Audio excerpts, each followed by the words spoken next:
Good morning. Today's Shiur is on the Rambam Hilchos Bechayros, Perek Daled, number of the Rambams. We'll begin with Halacha Aleph. We'll read Halacha Daled now, and then we'll come back eventually to Halacha Gimel later. So the Rambam talks about Bechayr. That's what we're learning, Hilchos Bechayros. Now we're talking about a Bechayr of an animal. And the issue that he deals with here is an animal that has partnership to some degree, whatever level of partnership, and that's what we're going to be talking about, of a non-Jew. So the halacha is as follows. If Jews have partnership,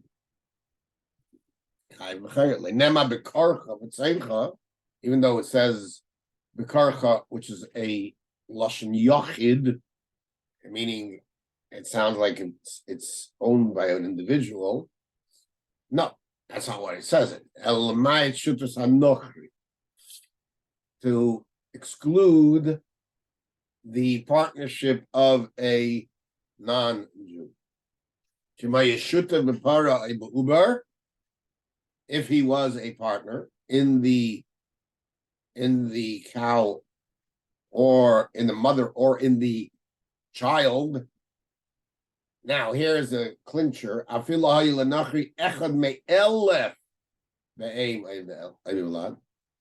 though the partnership is minuscule, he owns 1,000th of this animal, which is 1/10 of 1%. Too bad. No bechayra. Not too bad for the kain, good for the owner. Yeah. Okay, now goes the second halacha, which seems to become problematic based on the first halacha. And that is one of the things we'll be dealing with.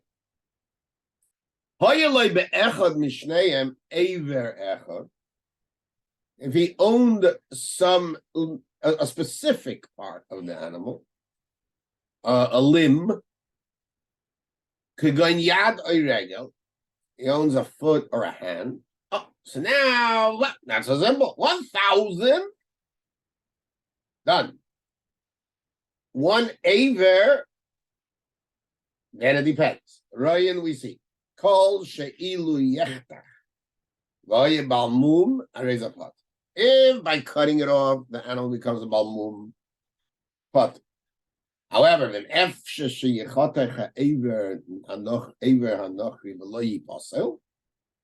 it is possible to cut that part, and it will not become possible, then you're chayav. This is a hard halacha to understand. We will deal with it as we come to it. Halacha Daled. There's another. Okay, so now we have two types. We have where a guy owns, again, 1,000, 10 less than 10%, 10% of one of 1/10 of 1% of a animal, and he doesn't mean that. It can be even less than that. Is good. And that doesn't allow the mitzvah of chayra. And the second thing is, an animal, if he owns a part of the animal, then it's patur. Unless if it makes a balmum.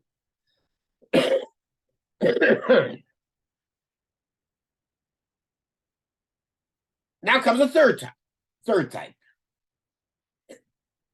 When the guy makes a deal with the Jew, and he says, I'm going to sell you my animals. You will pay me over the next 10 years for them. In the meantime, you'll take care of them. You can care what happens to the animals. it goes up or down, it's all the same price. However, obviously we'll split the profits. So what happens? Animals have children, then we will both benefit. Right? Now, yeah. Not only that, if there is profit, we split. Loss is all yours. It's a very good investment for the guy. For the Jew, it's a business deal.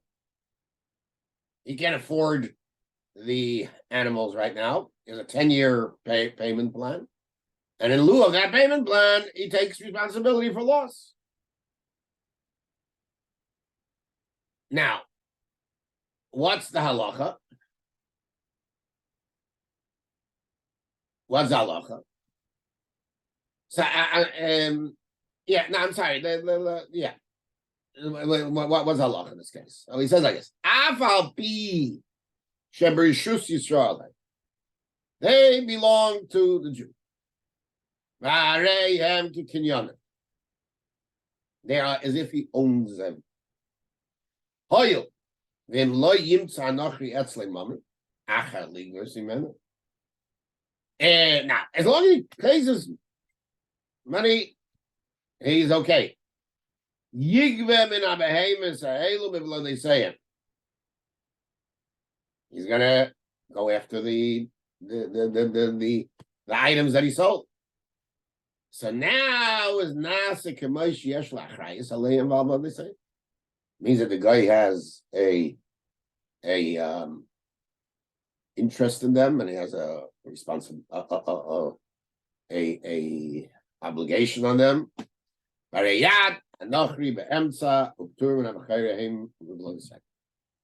it, you're done. Even though I can pay him off and keep everything, but since I don't have the money, you can take it, and therefore. However, the third generation that he can't touch. Okay, no, that's not really relevant to us. Okay.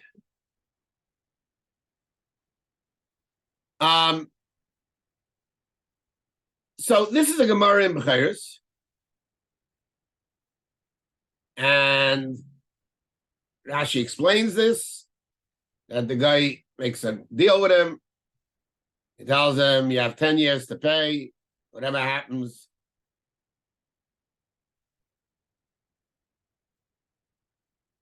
Right. And the bottom line is he can pay him up, but since he doesn't pay him, he takes it. That's called Yad Evei Chavim Benz. Yeah.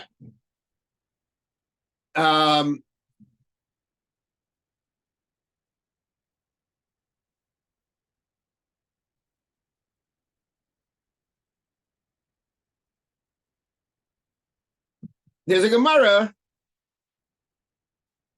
in Psachim. Gemara Psachim says, asks a question. What's the halacha of behemas arnuna? Behemas arnuna. Or not? Which means like this, that the king, Rashi says, has a right to take a percentage of your animals. Now, he doesn't come for the animals, really. He's not interested in becoming a farmer. And he's not interested in raising animals. However, you got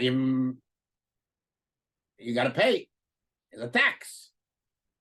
And any tax. You don't pay the tax, they take the collateral.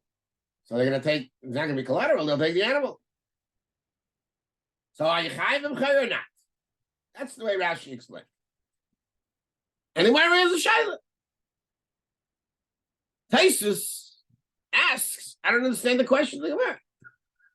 We have a clear halacha that if the fact that the guy can come and take it from you and you won't have money, it's considered that it's not yours.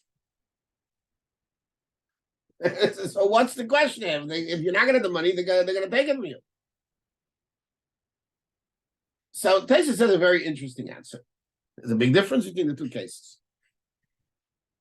In the case of what's called Same Barzel, where he gave it to him, when the guy gave it to him on a 10-year contract to sell, there, whose was it? It was the guy's. So you don't pay, it goes back. He has a right to take it back. Therefore, the guy is still there. The guy is still there. Whereas here, it belongs to you. And the government taxes you because they can do what they want. And yes, there's a power of a government to do it if they do it fairly and equally.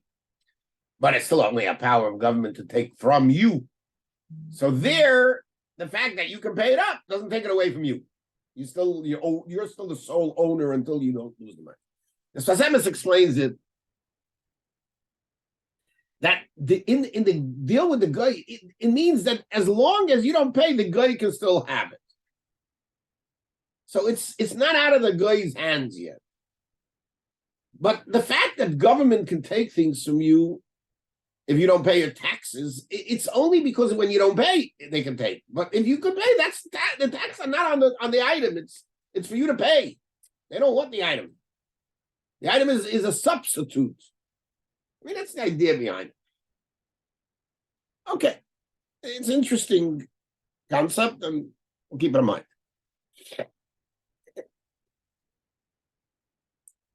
Right, let's analyze some of the words of the Rambam.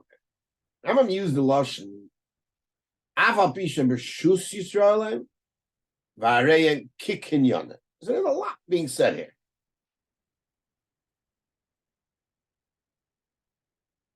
What? First of all, why is he saying all this? The main thing he should say is that there's a shutfus of the akum, right?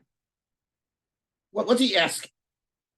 What is the kikinyanai? Is it kinyanai? Is it not kinyanai? It's always, whenever the Rambam used that chof, always sparks a discussion. What is it? What is it, and what is it only like? And what being like? Why is being like enough? Taisus' stress is that it never left the hands of the guy, right? Until you pay. But that's not the Rambam's lashon. The Rambam's lashon shebershus Yisrael. It is yours, and he is somewhat stressing vareik and kinyonet. So we're back to the question: what's the difference between Arnuna and here?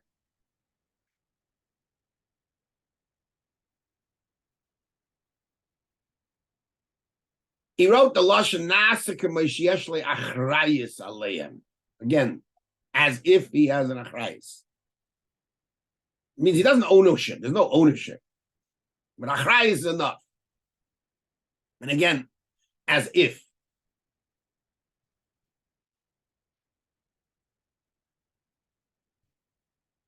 Now, Rashi says, Yad Evikechavim Emtza.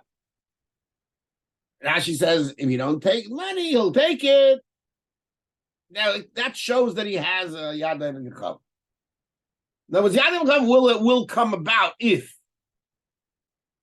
And Lashat says it didn't go out of the hands of Evikechavim. It's still considered partially in the hands of Evikechavim. So, Nestal Koyodoi Legamri. Means it's ownership. But the Rambam just says he has a chrayis, and therefore it's Yad Evikechavim. In other words, the chrayis itself is enough.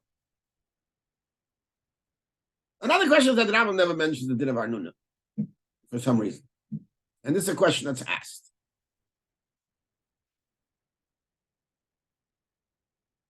Okay. Not a lot here to discuss. There's a lot of halachas to get into, but I want to get into the main points that we started off with, and then perhaps some of the other points will help us understand it.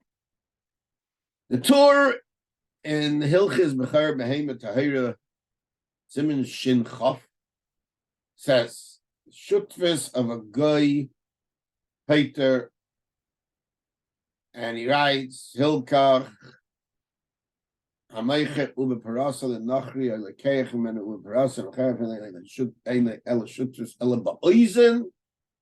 Even if he only owns the shutrus in the ear, potter.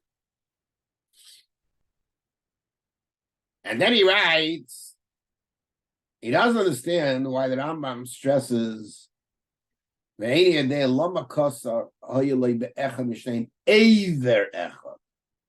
seems to hold you need a whole aver. What if you do part of the aver? You don't need the whole aver. You need part of the aver. Part of the aver is also good.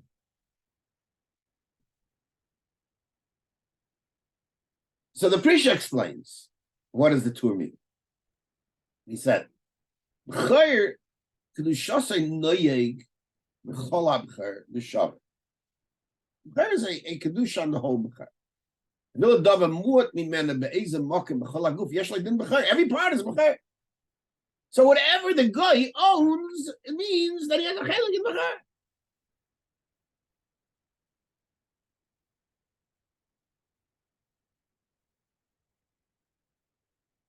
So again, why do you need even a Avish Shaisa Bemu? What do we need that for? Mechaber, on the other hand, Haskins like the Rambam. Exactly. And with the difference of if it's a Echad, where if it's Avish Shalom and Echad Me'elef. Okay, so now let's go back to the original problem. Why is there a difference? If you need Echad Me'elef, which is a drop, why is that enough? If you need an Avish and Avish Nas Me'mamu, Echad Me'elef doesn't make a move. So there's a question that's asked by the Mefarshei Shulchan Aruch, the Shach and the Levush. They don't ask her the question, but they explain it. They say that if there's Echad Me'elef, you don't know where that Echad Me'elef is. It's 1 in 1,000. Maybe it's the heart. It's a little part in the heart. No problem. You make a little hole in the heart. Or in the brain. So he owns 1,000 of something that will kill the animal. The whole animal's alive now. Well, once you designate an Aver, then you have to be a bubble. Has to make it a bubble.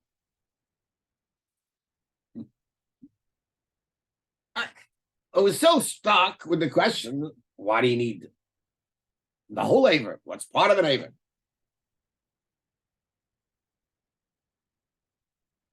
Okay, so the Aruch HaShulchan has a point which perhaps will lead us to some solution, but not what he says, but what he brings.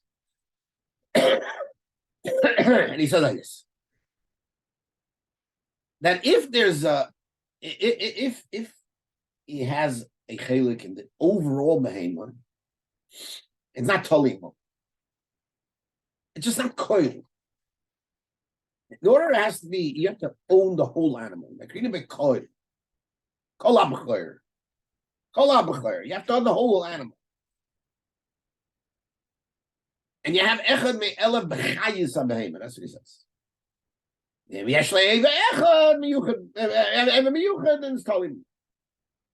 Something is being said here, but he doesn't explain himself, and he doesn't really explain the difference, especially when you look at the Gemaras.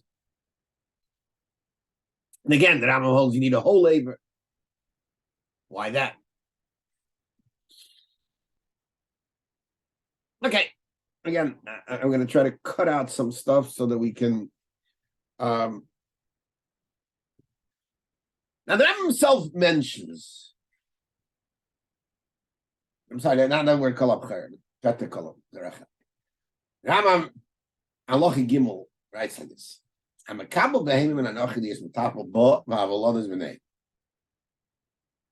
Somebody makes a deal with anochi. I'll take care of your animal, and the deal is we split the children.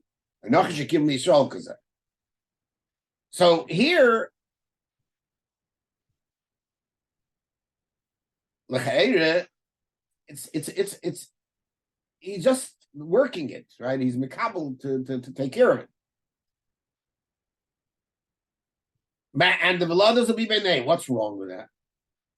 Not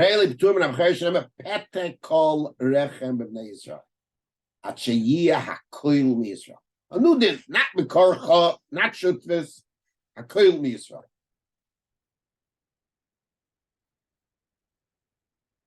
So what is it? Is it shutvis? Is it hakoil miyisrael? I want to suggest that there's no tour shutvis in it. Bechor is a uniquely Jewish issue. It must be a Yid's. Heter kol rech. That's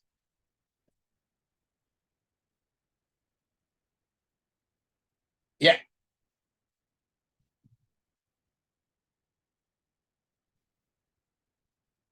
So let's understand.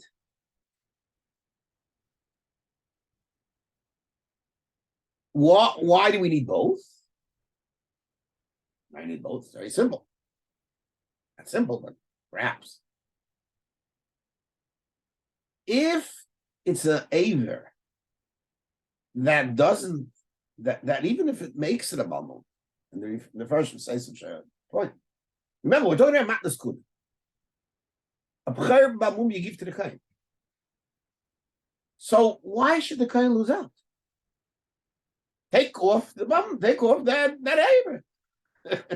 And give it the rest of the kain. Why should it not be mechuyev and kar and mechayer together? That's a special din, the karcha. In other words, out kol, it wouldn't be a problem because you can make it kol. Make it kol. Take off the aver. That's a mum, and it'll be kol. So that's why the karcha tells you that there is no such thing as taking off. If it makes a mum, you know, it doesn't. Well, what does that mean? How does it fit with the Rambam? So the point is, it has to be yuchid for a yid. Therefore, achrayis is no good. The guy has achrayis. If the guy owns echad mel, not because we're afraid he owns the heart. It's not the Rambam shvat. You own something here that said it's not yuchid anymore. Finish. 1,000, 1/10 of 1%, 100th of 1%. Doesn't matter. He owns. As long as it's worth something. As long as that shutfus has a value. So it's lacking in yichud for yid. So if I say, what about one part of an aver, like the two rasks? The answer is, it's hanegeya. If you want it to be considered that it's lack of yichud, there has to be something of chashivos of an aver, because otherwise, let's remove it. In other words, Bekarcha doesn't tell you a new thing, an aver. Bekarcha tells you that the yichud needs to be something that's chashuv in an aver. If you're taking an aver, otherwise just remove it. 1/1000 you can't remove. There's nothing to remove. Here, take it away. Forget about it. It's not here. It'll be cold. The key is the cold. At the cold rechem. It's yours. It's miyuched. It's miyuched. I not even get rid of it. I don't want to see it.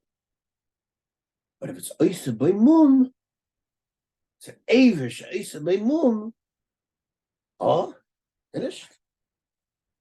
That you can't say.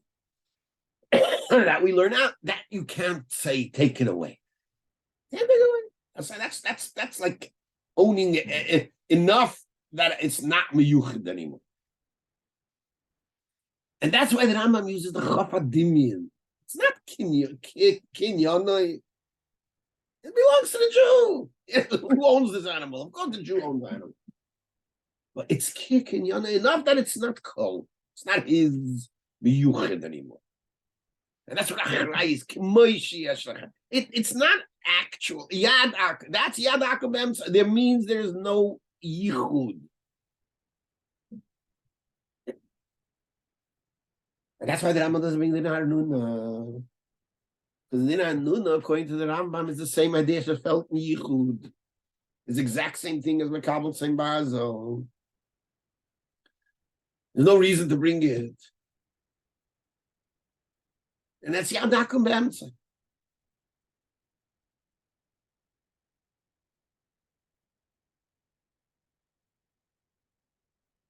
Yeah. And therefore, he holds it's one din with Makabel Sein Barzo. So, again, the key point is that the Rambam is not about a shutfus. Shutfus is only a means to not be miyuchet for the yid. The yad akum takes it away from him. It's all one din. Yad akum. Kail, it's not miyuchet for the yid.